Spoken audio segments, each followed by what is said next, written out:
As a potential for severe weather arrives, what is something that we should be watching out for?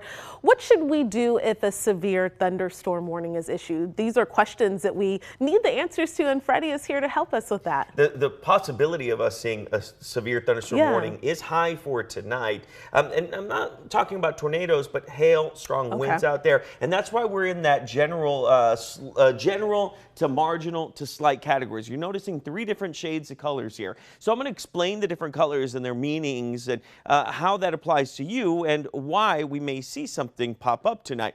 When you look at this lighter green, that's not severe. That just means you may see a few thunderstorms. And that's what we saw as we got out to San Saba as that leading edge of the front starts to arrive. Then you move into the marginal category, which is Llano, Burnett, moving into Williamson and Travis County, and farther down is getting down to Dripping Springs and San Marcos.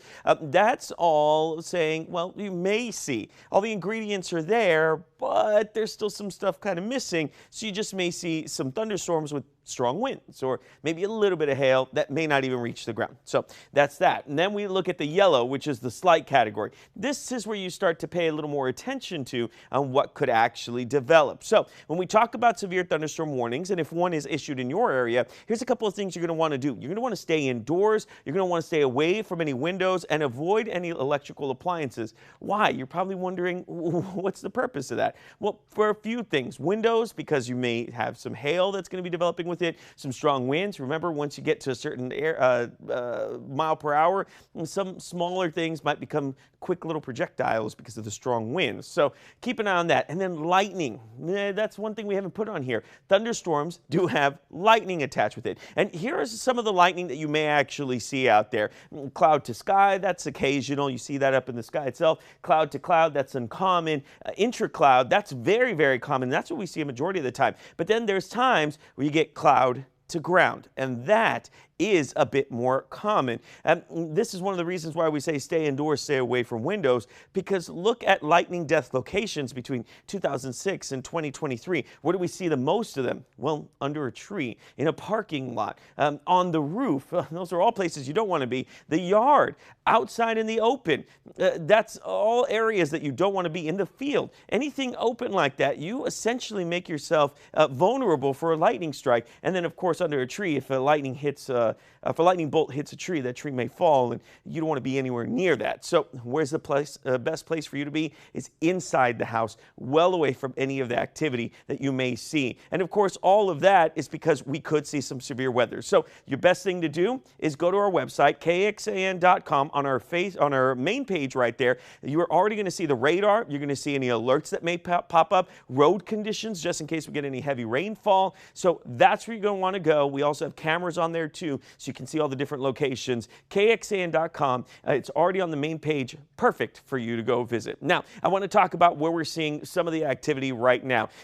Overall, for Central Texas, still calm, and I say calm because we don't have the strong winds yet. We're already starting to see the leading edge of the front, but some of the showers still far away from us. The closest we got was out towards San Saba. There was a few of those heavier showers that were moving through, but that's already kind of calmed down. We're still seeing a little bit of drizzle and light showers picking up in certain spots, and then that leads down towards Mason. But we track this out towards the north, and that's where we've been able to see some of the heavier showers overall. It's thanks to this front that's going to start pushing through, and over the next couple of hours, the front is going to get closer and closer to the metro and then out towards the eastern counties. And ahead of that front is where you start to see the lift, and that's where we start to see a lot of these thunderstorms start to form. So we play it out a bit more, and right there, 9:30. Look at what we see for a majority of the area. San Marcos, Lockhart, Bastrop, out towards Giddings, Rockdale, Bryan.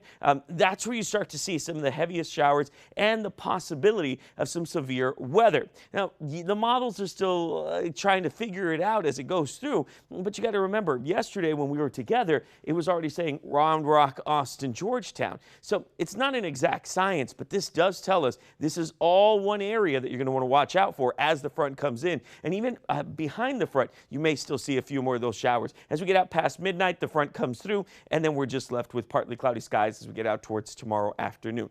The amount of rainfall, though, still not as impressive. And this is all the way through Saturday. You have to remember, we're going through possible severe weather today, and then again as we get out towards Thursday, about 1/4 of an inch or less out towards the west. You get to 1/2 inch to about an inch as you get farther out towards the east. So tonight, as we get to about midnight, because a lot of people do go to midnight mass, 61 degrees, but I'm still keeping that 80% chance overall from about 6 p.m. all the way as we get out towards midnight. Current temperatures now, we're seeing a drop out towards the hill country thanks to that front that's coming in. Temperatures in the 60s out there. And tomorrow we're looking at temperatures hitting around 73 degrees, partly cloudy, and that 10%, that's for early in the morning. Here's a look at your 7-day forecast really quickly before we go. 68 for tomorrow, 71 as we get out towards Thursday. By Friday, 74 degrees, and then you're noticing that our temperatures start to rise to the 80s as we get out towards Monday. All right, Freddie.